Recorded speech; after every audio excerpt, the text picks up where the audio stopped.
Hello, everyone, and welcome back to Immigration and Jobs Talk Show. I'm your host, Nipasa, and today we are going to dive into another very interesting topic. But before that, I have this very important disclaimer, and that is by watching our videos, you agree and understand that the information provided by our experts and attorneys, including comments and replies from users, is not legal advice. Use of information is at your own risk. So, folks, thank you so much for joining us. We are streaming live right now on YouTube, LinkedIn, Facebook, and on X.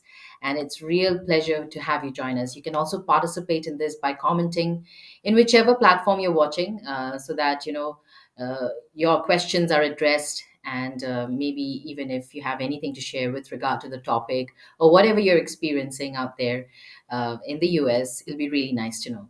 So thank you so much for joining. And it this topic is in the mind of so many folks out there. What are the best alternatives to the H-1B visa for your career in the US?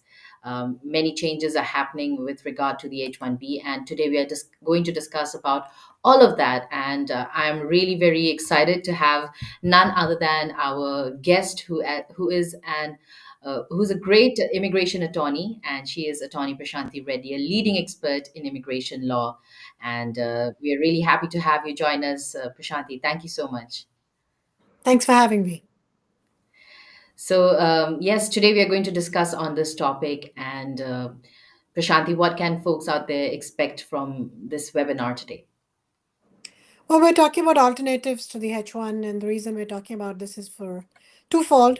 One is there's a lot of talk about what's going to happen with the H1B program, so we just want people to not be so anxious because they know that there are alternatives out there. So to give them some alternatives to the H1B program, I'm not saying it'll go away, but even if it diminishes in some way, it's always good to have some alternatives. um, the second reason we're doing H1B alternatives is because the cap has been reached and we can't file any further H1s until you can do registrations in March, but you can't file H1s until October. So there's a gap of more than 6 months. So it's good to know what your alternatives are if you need to work in the US before that.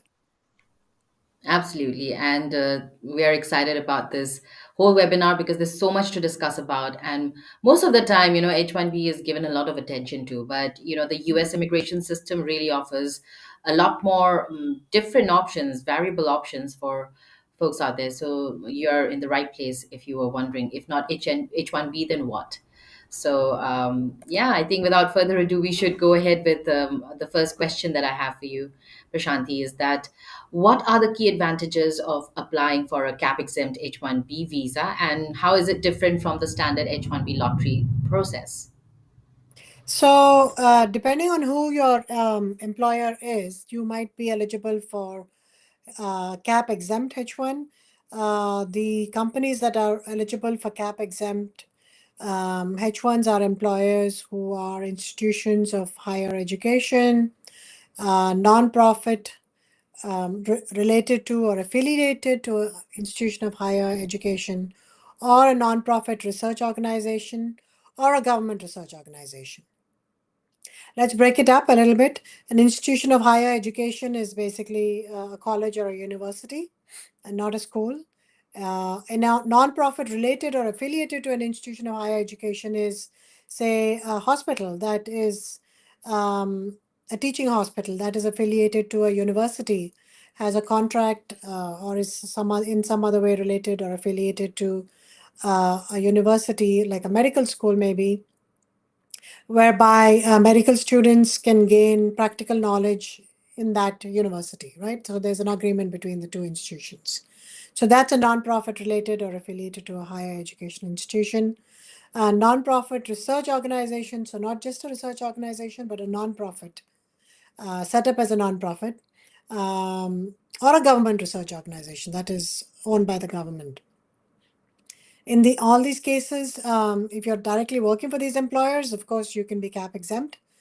But also, if you're indirectly working for them, for example, you're working for a consulting company and they're contracting you out to one of these organizations, then if you're working for them, one of these organizations is a client, also then you can file for a cap exempt H-1B. So recently also in the upcoming H-1B regulations, they have broadened the scope of who is a cap exempt H-1B organization, and they have said that it's not necessary that that's the only work that they should be performing. That is research work for in the case of a research organization. But they could be working other work, doing other work, but as long as the research work is the fundamental work that is being performed by the organization. So they've broadened the scope, whereby a few more organizations or employers might now become qualified for a cap exempt H1. So there you go, friends. That is what cap exempt H1 means, and that's another option for you too. I mean, to not get into the lottery, but see where you fit in, of course. And apart from that, Prashanthi, I think we would also like to discuss if you can explain the L1 visa, for multinational managers and executives out there who are working, and what are the eligibility criteria for transferring to the US? Yes, so another good type of work visa is uh, L1, which allows multinational companies who have a presence abroad and who have a company in the US as well to transfer their employees from their overseas office to the US office. This is a good option generally for foreign employers um, seeking to boost their presence in the US, opening branches in the US, maybe coming as an owner of the company to set up office in the US, or you could be sending your employees as well. The added benefit of an L1 is also the fact that the dependents can work automatically.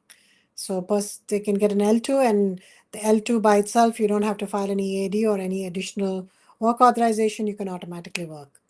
So that's what an L1 is. With reference to the criteria, the employee or the owner or whoever it is that is entering into the US on an L1 has to be working, had to have been working in the foreign company as a multinational executive or as a manager. So they should have held an executive or a manager position for at least a period of 1 year uh, in their foreign organization.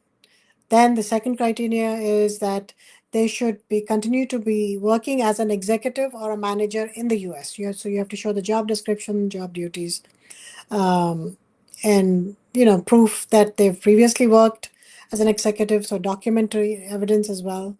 It could be like board meetings. It could be contracts that they're signing. It could be executive decision documents. It could be email correspondence with their employees showing that they're working in an executive or managerial position. So it could be any of those documents in addition to the job description. So the third criteria, so we have that they should have worked in a multinational executive position. They should be working in a multinational executive position moving forward in the US company. And the third is there should be a relationship between the US company and the foreign company. And the relationship should be that of a parent, a subsidiary, an associate, or a branch office. A parent and subsidiary happens, for example, if one company owns another company, or it could be that one individual owns a majority share in both companies. It could be an associate if there are more than one owner and all the owners own an exact same share in both the foreign company and the US company. So these are the different relationships that are acceptable for an L1. In addition to that, I think the fourth point would be that they should be conducting uh, business, a viable business in the foreign entity as well as the US entity should show that they have business activities, that they are actually conducting business. So for that, you'll have to submit documentary evidence again to show business, bank accounts, tax returns, contracts. There is, of course, one exception. If you are a US company that is a startup, that is, you've incorporated less than a year ago, then you don't really have to show business activity documents or tax returns, obviously, because you're less than a year old. You don't have to show financial documents, but you have to show that the company has the ability to do business in the following year. And for that, you can submit a business plan to show what your vision is, what your market is, and what you expect to make financially. So that's a little bit about the L1. You also have to show, sorry, go ahead, Nipasa.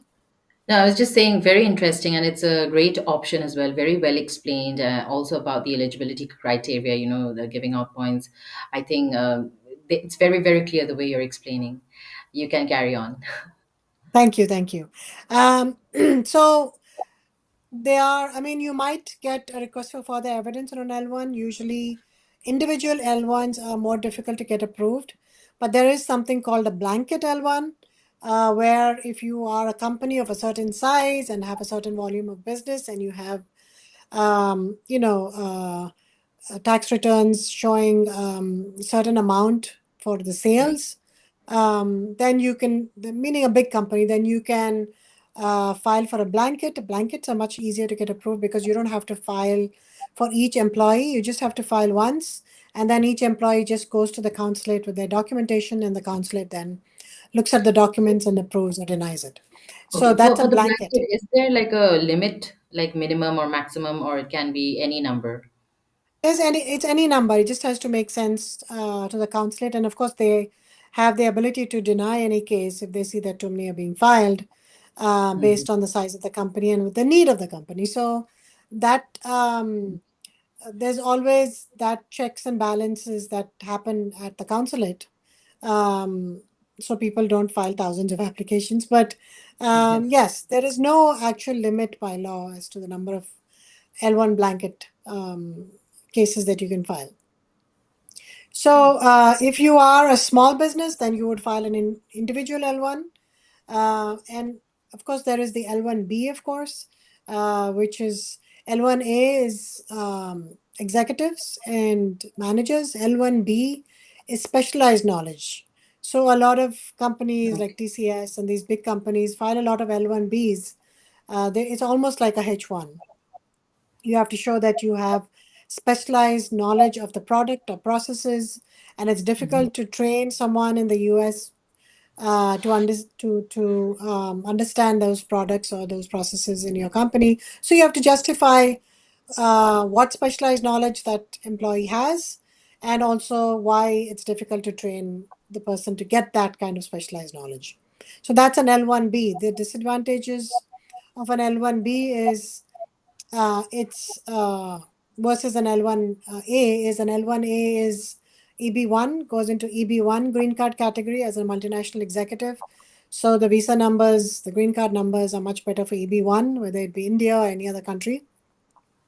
Whereas for an L2, L1B, you have to file EB2, and EB2 means that you have to file a labor certification, get an I-140, and then file a 485.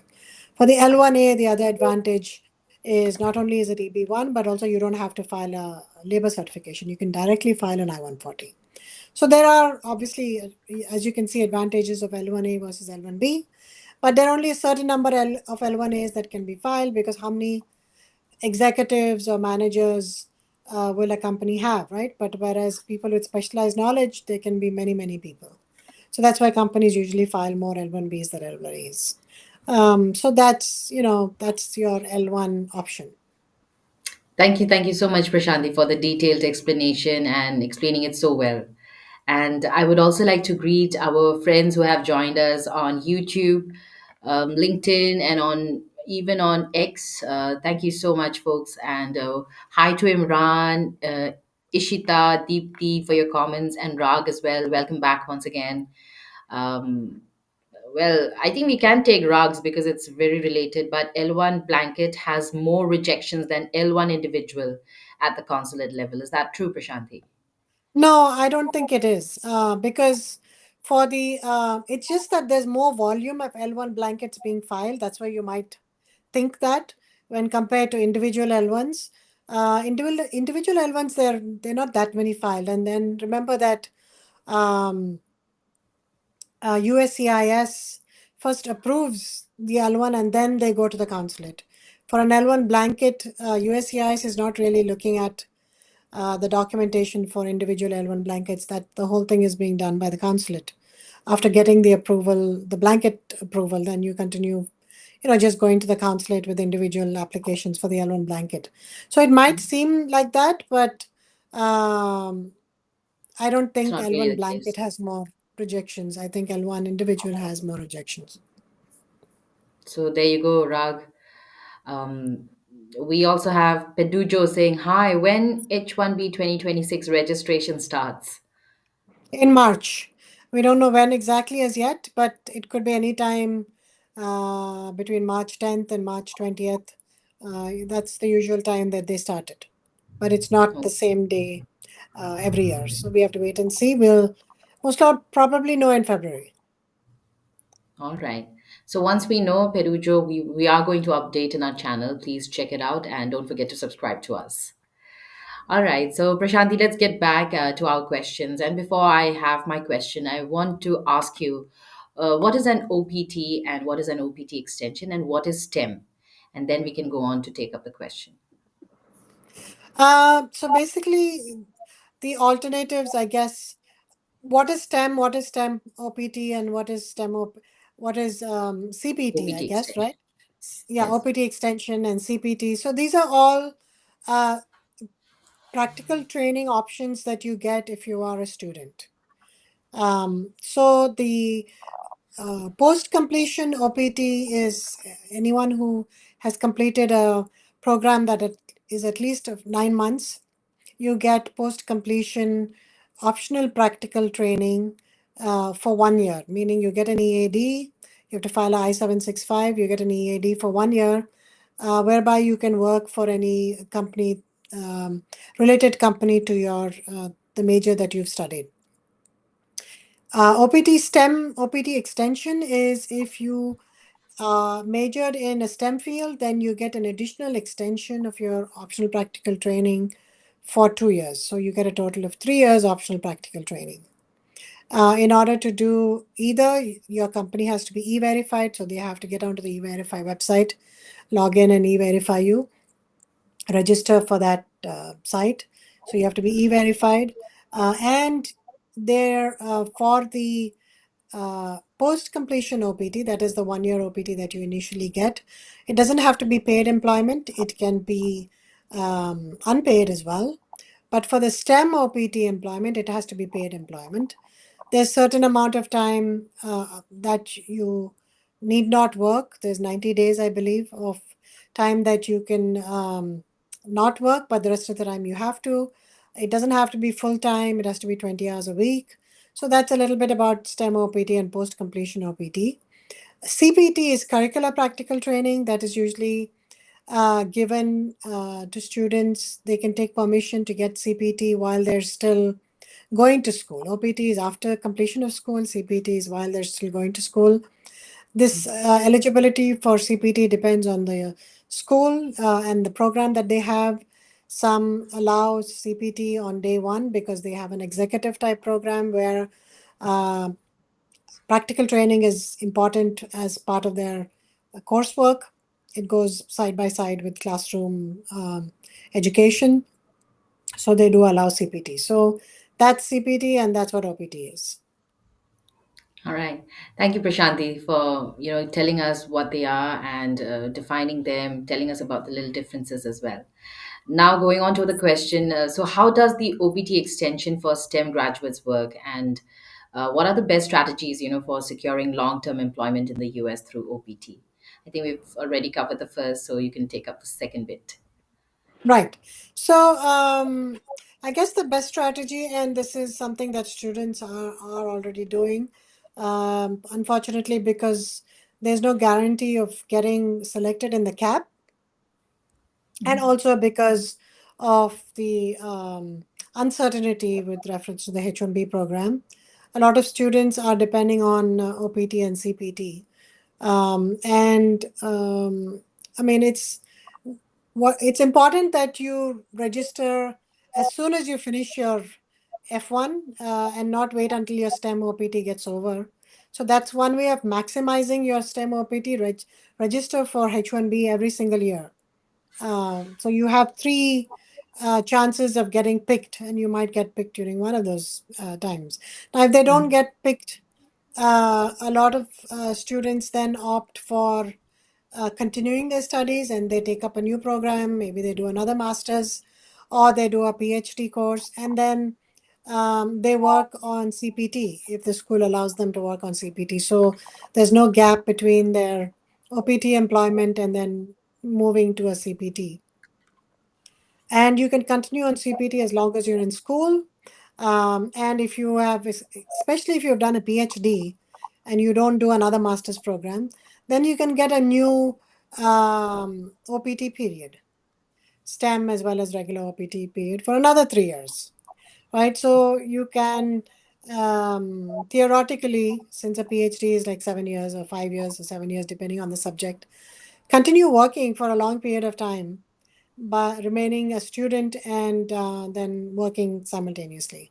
So these are a few practical tips or options available if you want to continue on a OPT or CPT. Another option is also, of course, while you are a student, to apply for a green card. Then, especially if you either are EB-1 or you're EB-2 or EB-3 but don't belong to India or China, it's possible you might get the green card, and you might be able to transition directly from an OPT CPT to a green card situation. But of course, there is some issue with reference to dual intent on an F1.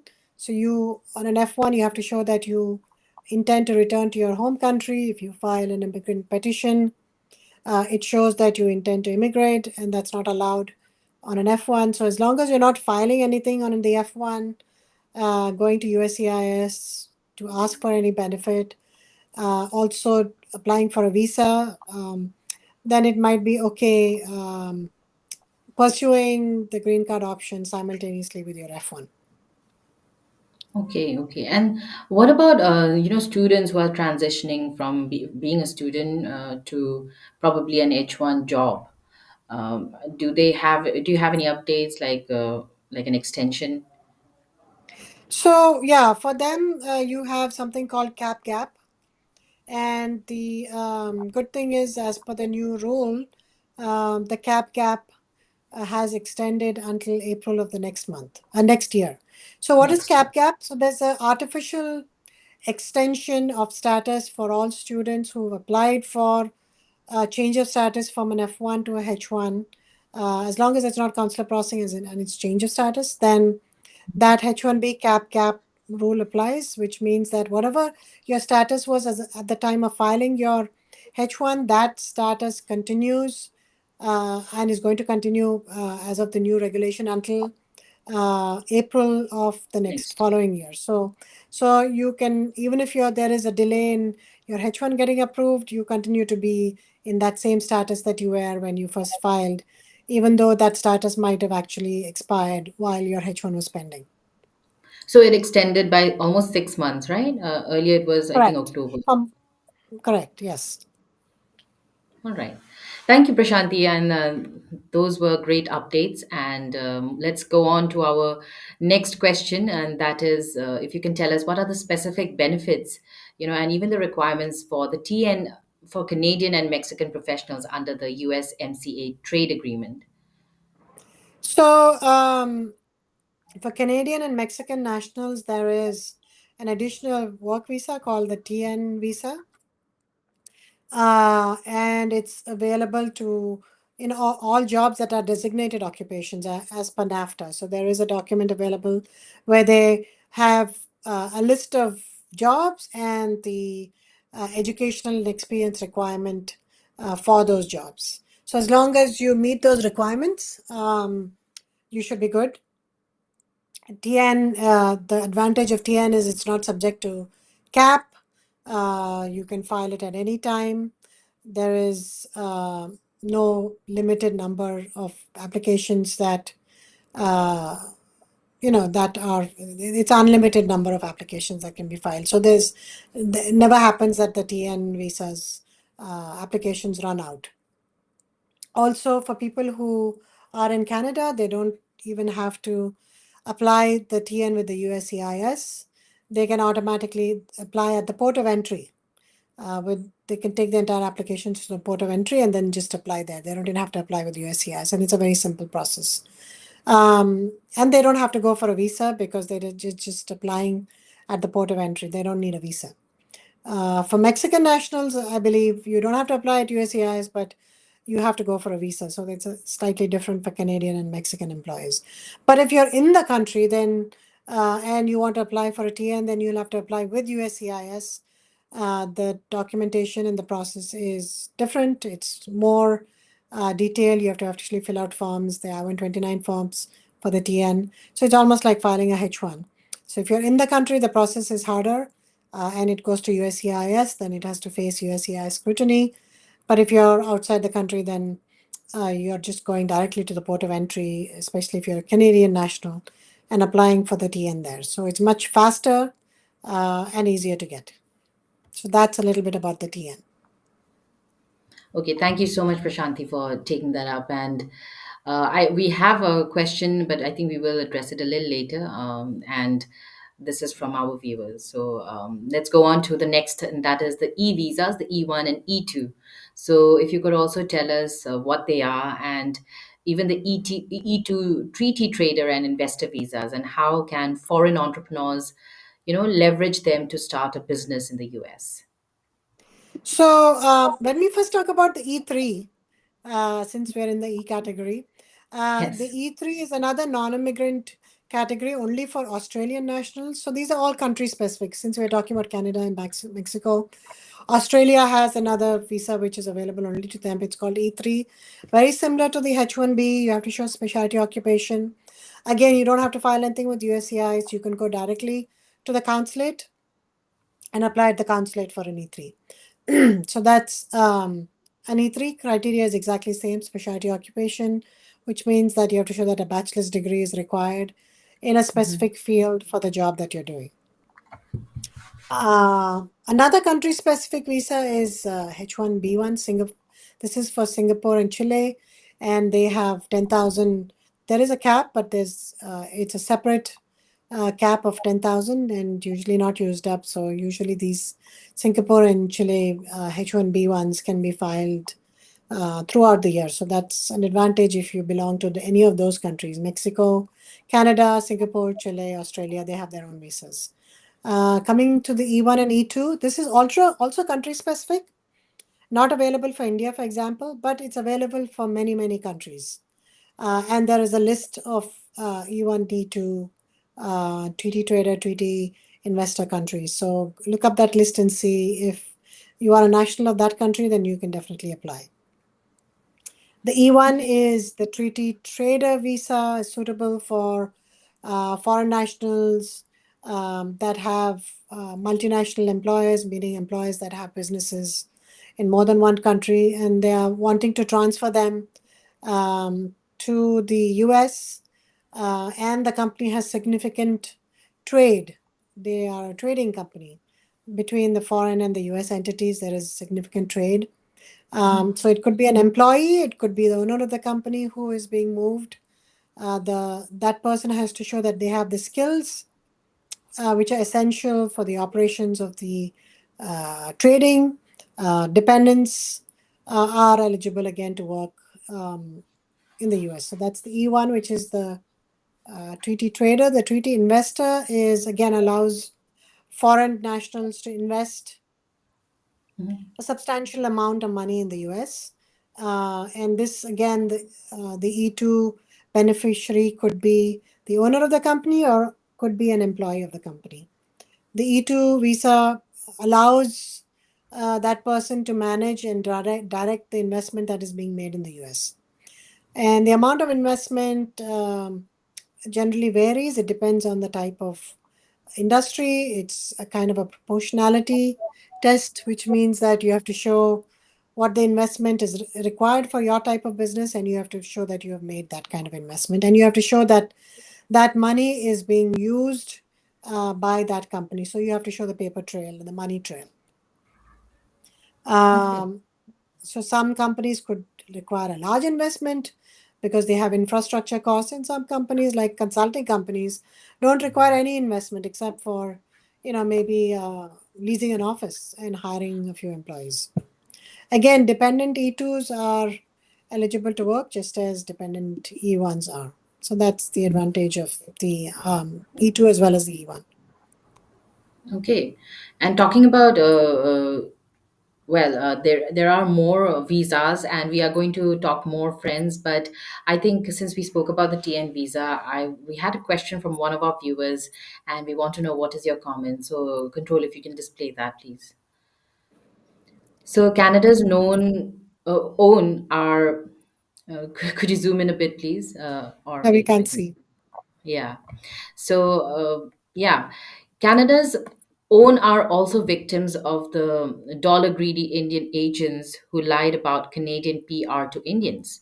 Due to severe lack of homes and entry jobs in Canada, partially due to Indian students creatively swarming all post secondary schools, then vast majority fighting for PR versus returning home. Regardless of what cause, they chose or qualifications extra etc. Many asking for asylum. Canada PR has never been tuition purchasable. What do you have to say on that? It's a comment that somebody has made. They were worried about excessive immigration in Canada, maybe. I am not a Canadian immigration attorney, but I mean, there's, scope for all kinds of opinions, and this is one of them. That, there's one school of thought, even in the US, where they think that jobs are being taken away by the immigrants coming from outside the country, but it's been proven through research, etc., that jobs are actually created by immigrants coming to the US rather than taken away. Because if there's one qualified person, then three other people are hired. Hired, right. Under that that one qualified person creates additional jobs. So I mean, scope for opinion. So that's just a different opinion that it's good to hear. Right. And talking about, I mean, America, and you know that it's a land of immigrants. So, how common are immigrants than Americans? Like, out of 10 people, how many would be Americans and how many would be Uh, immigrants? I don't I don't have that number. Um, Okay. it depends on the where the person is located, where the geography of it. In Yes. the cities and urban areas, you'll find more immigrants. Hmm. Like New York City has many immigrants. The Right. schools, if you look at, um, have a lot of immigrants when compared to even the local population. But then Hmm. again, what is to say who is local and who is an immigrant, right? If Yes. you are a US citizen, you're a US citizen. You're not an immigrant anymore. You might have Yes. a different skin color and you might look different, but that doesn't mean you're not American. So Yes. what is your All Americans definition in of, the end. yeah, so it depends on what your definition is.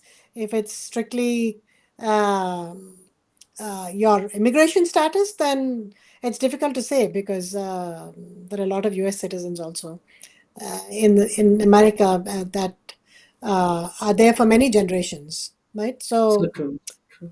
right. So, if you're talking about non-immigrants, then yes, there are quite a few, especially in the cities and in the places where there's work available.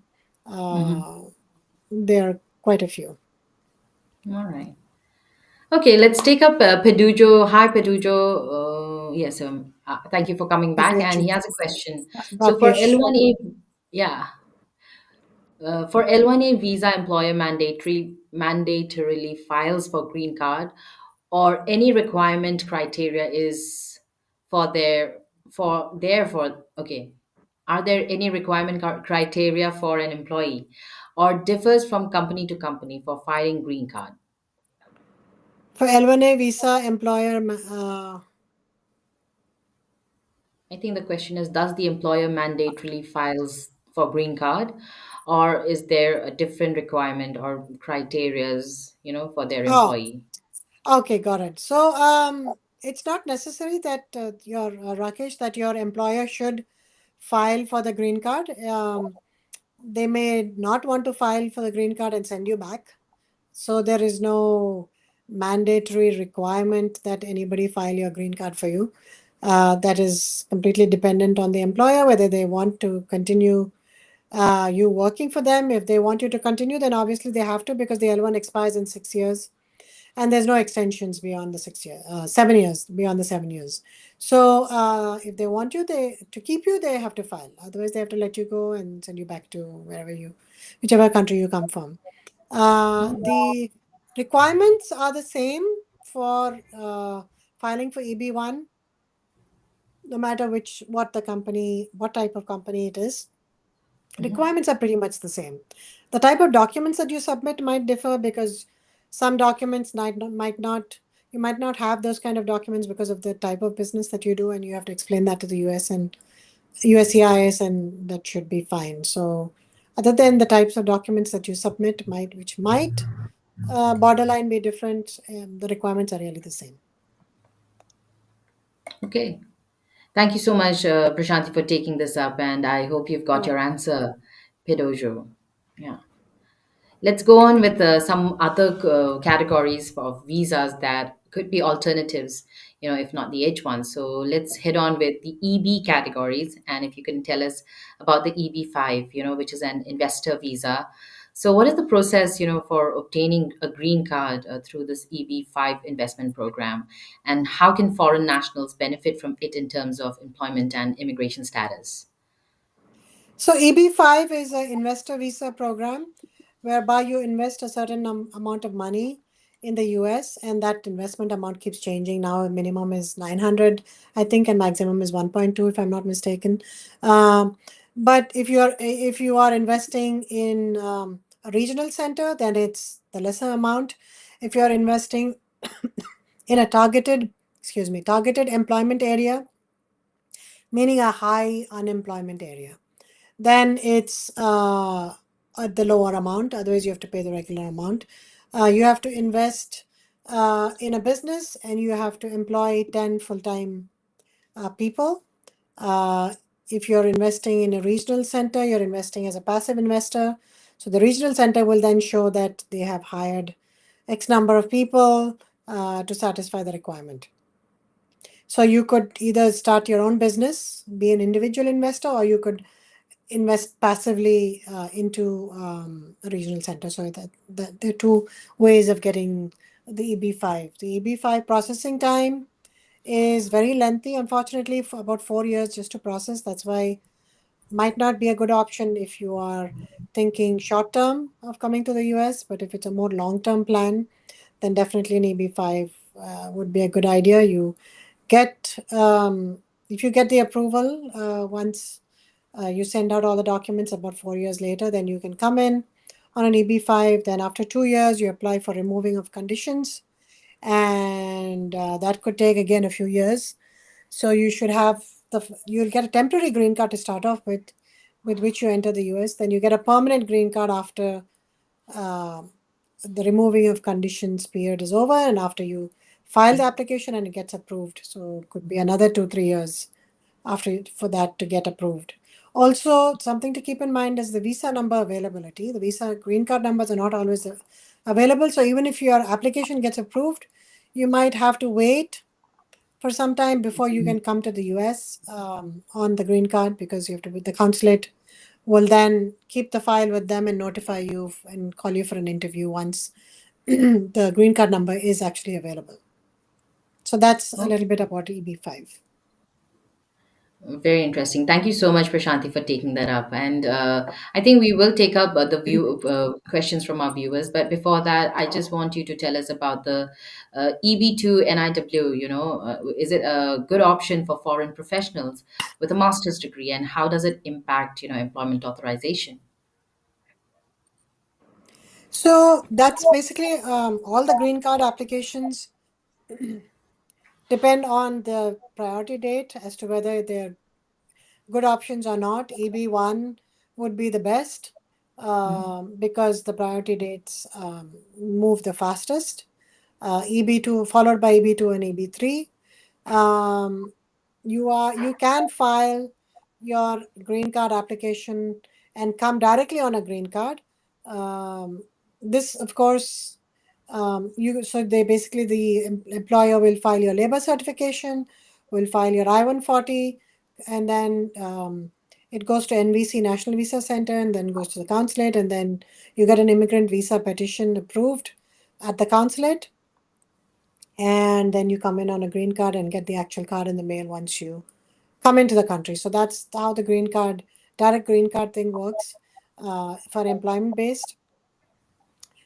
Okay. As I said, for EB-1, might make more sense for Indian and Chinese nationals to do it because it's a few years wait. For EB-2 and EB-3, absolutely doesn't make sense for India and China because it's over 20 years of wait.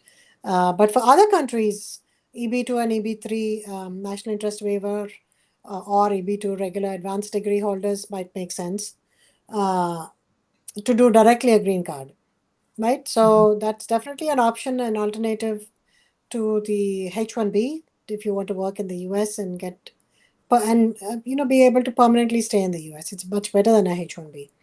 It's just the time taken to for this to happen is much longer than what it would take to get a H-1 approved. The national interest waiver is still EB-2. It's not EB-1. So it's not a big advantage doing a national interest waiver, but the advantage is if you don't have an employer or you have an employer that's not willing to sponsor your green card, then filing it yourself. The a national interest waiver is a self-petitioned green card, so you don't need an employer. So that is definitely an advantage if you don't have an employer to do an NIW. Otherwise, it is EB-2. So from a green card priority date point of view, it's not much of an advantage over the regular employment-based EB-2 application. But in EB-1, extraordinary ability, researcher category, multinational executive, like we talked about, the L1, those are all EB-1 and they are advantages because the EB-1 extraordinary ability is again, you don't need an employer. The research category, you do need an employer. And multinational executive, of course, you don't need an employer because that's L1 based. Same criteria as an L1.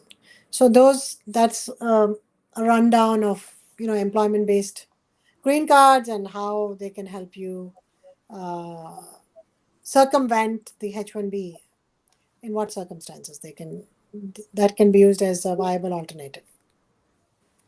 Well, I do hope that there'll be good news for Indian nationals and folks from China as well. So that they have good news. I mean, all the time they check out, it's all backlogs and 20 years wait, 12 years wait, long time, long wait times. And we also have Sri Ramakrishnan making comments about the green card caps, right? So I really hope things are going to happen better. Let's just hope for the best. Let's take some comments now, and let's start off with Imran's first. So I'm currently on an F1 visa, and my OPT period is ending soon. Since I wasn't picked for the H-1B, is there a way to extend my stay and continue working for my current employer legally? Yes, you could.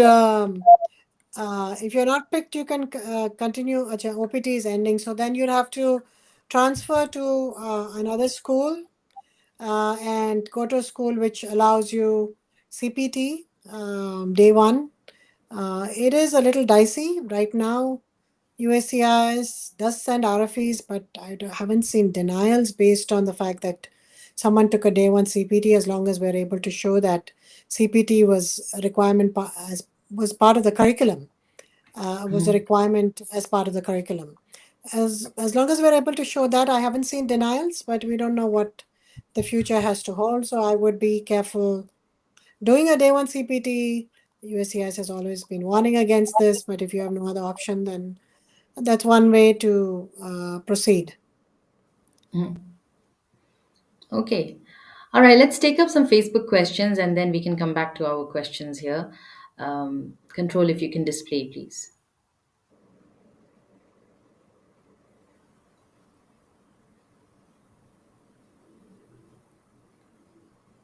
All right. So meanwhile, we can take up Ishita's comment, saying, "I'm a Canadian citizen working remotely for a U.S. company. Would the TN visa be better alternatives to the H-1B for me? And are there any specific qualifications or limitations I should know about?" So she's a Canadian citizen working remotely for a US company. The TN visa be a better alternative for a H1 than a H1? Are there any? Yeah, so TN might be a better option because there's no cap for a TN, but you have to see if there is a TN, the job that you're doing is available under the TN visa, and if you have the qualifications that are required under the Mhm. TN visa. So you have to check those two things to make sure that you're eligible for a TN. Then TN is definitely a better option than a H1. Okay. Ishita, all the best, and I hope you figure out what can be the best option for you. But TN definitely sounds good. Let's go on. Control now. Let's take up this next one. This is from Facebook. So, hi, my initial H-1B was expiring on September 30th. Employer put in an extension a few days before under premium processing. I received an RFE for maintenance of status since I got laid off by the end client, and my employer did not run payroll for 2 months. Now the employer told me they respond to the RFE deadline for it is January 10th already. And what are my options now? I'm really worried. Can I convert to B1 or F1 visa? Um, you can file for a B1 or F1 visa before your denial. If you are expecting a denial, it would be prudent to file now while your status is still pending. Get a receipt, and then say if the H1 gets approved, then you can just cancel your B1 or F1 application, withdraw it. So that's one way of doing it. Uh, if you are on the payroll, not on the payroll for 2 months, then you might be able to use the 60 days grace period as a valid legitimate excuse when responding to the RFE. And hopefully, your employer has responded properly with all the proper documentation. So you might still get an approval because you can use the 60 days grace. Provided, of course, they have brought it to their attention, to USCIS's attention. Right. Thank you, Prashanthi, for taking this up. Now let's go on to our next question and let's have it on the screen, please, Control. So, hi all, I'm switching from my current employer to new employer. Please let me know if it's odd mandatory to take the I-140 approval document from the current employer. It's a consultancy, so I am not sure if they will give. It's a good idea to get the copy of the approval so that you can, moving forward, apply for further extensions on your H1. If they're not giving it, then you can file, request it under a FOIA. They don't give the approval exactly, but they give you a document that will be sufficient for you to then port your priority date or apply for an extension beyond 6 years. Okay. Next question now. Thank you so much, Prashanthi, for taking that up. We have this one and saying this is an anonymous participant. Hi, I dropped my documents for H-1B stamping and I received 221G to attend in-person interview and attend the interview at Chennai consulate and it got approved. My question is, will passport get delivered to the selected location or do we need to take any action from our end? Uh, yeah, you'll have to, they'll let you know where to pick up your passport. So the good thing is that you got it approved. Now it's just waiting for you to get for the passport, and they'll let you know where you can come and pick it up. Okay. Congratulations to our anonymous participant and all the best. So let's go on to our next one, Prashanthi. And this is, hi everyone. I have a counselor H-1B interview on 16th of this month, and Dependent visa, that's tomorrow. And dependent visas for my wife and two children, 4 years and 2 years. Total of four applicants, including me. Do I have to take my kids also for the counselor interview, or just a photocopy of theirs are enough? Please guide me on this. Thanks. You have to take them in person. Whoever is applying for a visa has to go in person, attend the, go to the booth and show that they are present. So everyone has to go. Okay. All the best to you and your family out there. Thank you so much for your question. And thank you, Prashanthi, for taking this up. Let's go on to our next question. Um, Hi, everyone. It's been 12 days. My H-1B visa has been approved but not been issued yet. Do I need to worry about anything? Also, I call the helpline number. They just say it's in final processing and nothing else. Is there anything else I can do? Please advise. Thanks.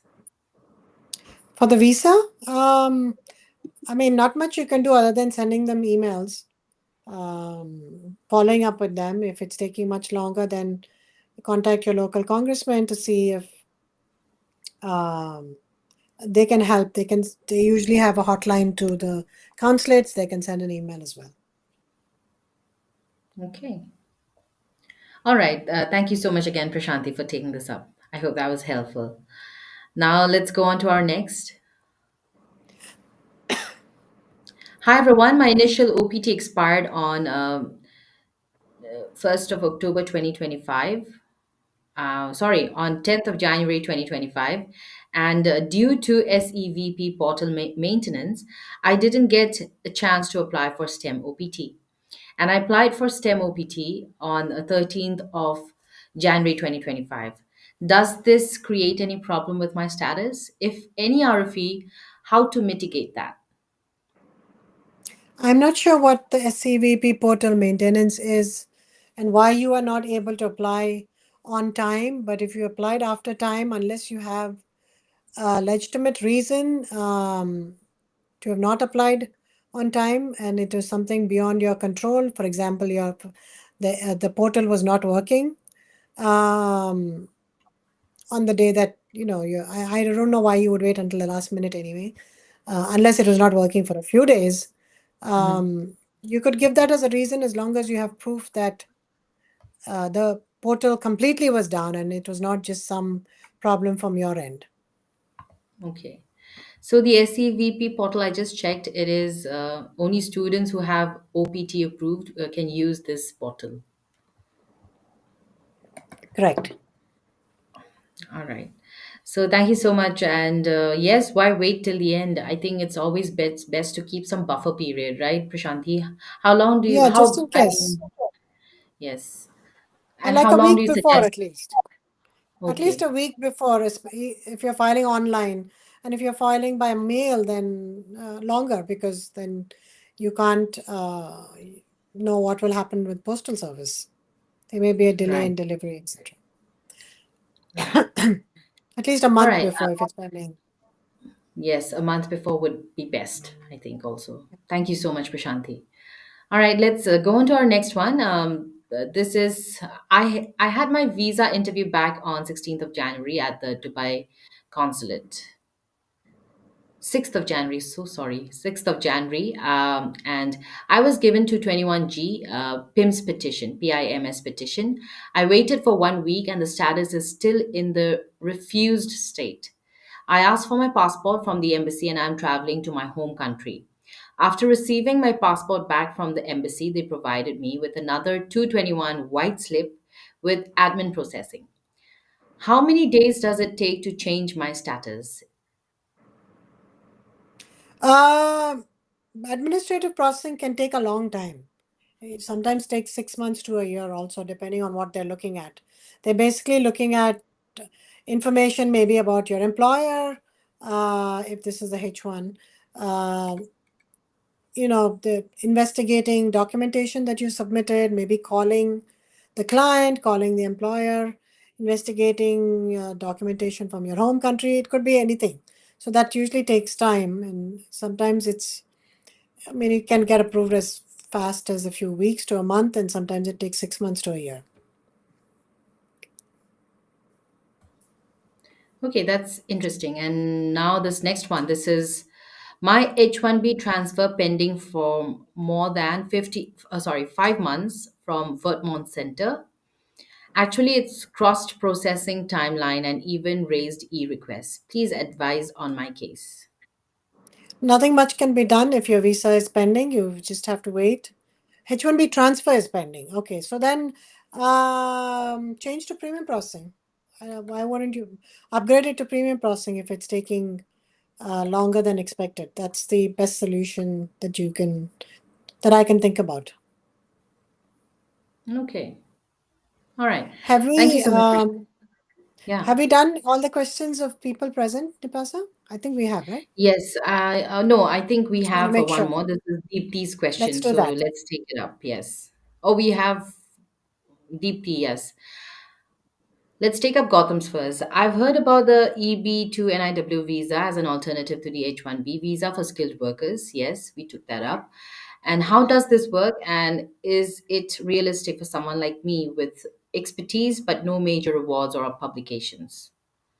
It may not be because national interest waiver is basically in the interests of the United States. They are giving you a green card. So you have to be pretty top notch superhero for them to give you a green card. And as to you can't just be run of the mill and ordinary, right? You have to be extraordinary, though that's not the criteria. It's exceptional. Um Again, it differs from officer to officer. Some officers are more stricter. This is very subjective. Uh, their criteria to decide whether to give the green card is very subjective. Though they have some objective criteria that they use, I have noticed that there is a vast difference between one application and the other. So if I mean, but generally there has to be some awards or publications need not be there because that's just means that's for researchers. So if you're not a researcher, but there should be at least some major awards or achievements that you have done and not just had tons of years of experience because anybody that has come to a certain age will have that experience that you do. Okay. So you have to show within the people that have that experience why you are better, why you're in the top 10% or 1%. Right. So, Gautam, I think you will definitely need an expert attorney, and why not attorney Prashanthi Reddy? Maybe tell more about yourself, your case, and she could tell you where you could fit in best. And you can also call her on this number 212-354-1010, and you can leave her a mail even at prashanthi at reddyesq.com, and go visit www.reddyesq.com to get to know more about attorney Prashanthi Reddy. And this goes to all the folks out there. You can always have a one on one consultation with her and tell her more about your case. And yes, let's take up this next one. This could be the last one from our viewer, Dipti. And she's asking, my H-1B visa application has been in refused status since April 2024, marked as under administrative processing.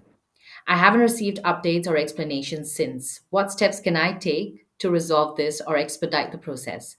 Should I be doing anything while waiting? Not much that you can do while waiting. Unfortunately, sometimes it happens, and this is going to be the new normal under the new administration, unfortunately, because they're going to refuse many more visas and they put them into administrative processing. As I again said, that they are looking into something and they have limited resources to do all this secondary inspection kind of work. It's difficult to say when you will get it, but it seems to have been a long time, almost a year. Um you can file lawsuit, a mandamus, to force the. I don't know if you can do that with the consulate. I think you can to force the consulate to give a decision. Either way, you could approach your local congressman to ask them to write a letter or send an email to the consulate. That helps. And you can follow up also with the consulate, which I'm sure you must have been doing. But those are the options available for you. There's also something called the Ombudsman's Office, but they deal, I think, more with USCIS issues than with consular office. So consulate issues. So I think those are your options for now. All right, all right. Thank you so much, Prashanti, and all the very best, Deepti. I hope that you can figure out how to get a status update on your case. And I think with this, it's a wrap, Prashanti. Thank you so much for patiently taking all our questions, all the questions from our viewers as well. It was a great one, very insightful one so far and enlightening one. Thank you for sharing your expertise and guidance on the different alternatives uh, for on an H-1B visa, sorry. So if you have anything more to share before we leave to wrap the session up, it'll be great. Um, yeah, with reference to the H-1B alternatives, that's the topic that we had today. Um, I would say I think we've covered everything. Can't think of anything else to say. I think we've covered all the alternatives that they are. The only thing is maybe family-based green cards is another alternative. So if you have an immediate relative who is a U.S. citizen or a permanent resident, you can definitely use that as an additional alternative to getting a H-1. Mhm. And I don't see much change with reference to availability of H-1B numbers this year. It's going to be the same as last year, and your chances of being able to get approved under the lottery are the same as they were last year. So keep that in mind and make alternative arrangements uh, if necessary. All right. Thank you so much, Prashanti, once again, for joining us today. And it was a great session. So, folks out there, if you really found this, helpful and insightful, you resonated with the content today, if you were looking for what are your options apart from the H-1B, then please don't forget to like, share, and also subscribe to our channel. We are Immigration and Jobs Talk Show, and we are on YouTube, LinkedIn, Facebook, and on X. And yes, you can contact attorney Prashanthi Reddy also, and her phone number, once again, I could say is 212-354-1010. Don't forget to also email her if you need any help with regard to having an expert to tell you what to do next with your status, with your case, or even in your career.